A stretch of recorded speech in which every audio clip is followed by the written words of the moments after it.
Who are you going to be? And if you'll notice, I'm not asking what are you going to do, but who are you going to be? I'm asking you about how you plan to live your life every day.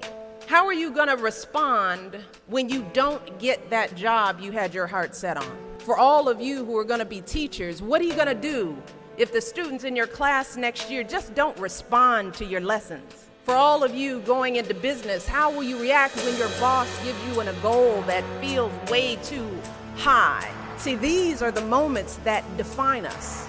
Not the day you get the promotion, not the day you win Teacher of the Year, but the times that force you to claw and scratch and fight just to get through the day. The moments when you get knocked down and you're wondering whether it's even worth it to get back up. See, those are the times when you've got to ask yourself, who am I going to be? And I want to be clear, this isn't just some vague platitude about building character.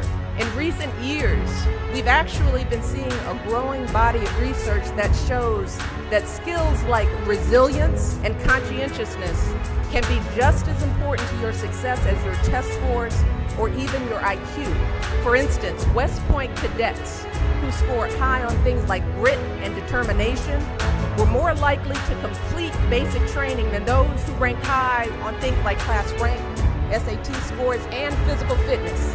So what we're seeing is that if you're willing to dig deep, if you're willing to pick yourself up when you fall, if you're willing to work until your weaknesses become your strengths, then you'll develop a set of skills that you can mold and apply to any situation you encounter, any job you might have, any crisis you might confront. But you got to make that choice. And let me just share just a little secret before I end. As someone who has hired and managed hundreds of young people over the course of my career, whether it was during my time as a lawyer, as an administrator, as a university, a nonprofit manager, even now as First Lady, I have never once asked someone I was interviewing to explain a test score or a grade in a class. Never. I have never once made a hire just because someone went to an Ivy League school instead of a state school. Never. What I have looked for is what kind of person you are. Are you a hard worker? Are you reliable?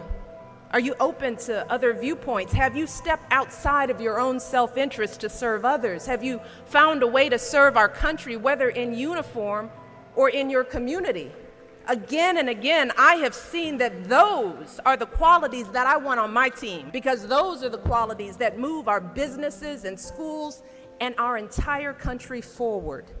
And just understand this. Those are the qualities that you all already embody. They're the values you learned from your parents, from the communities you grew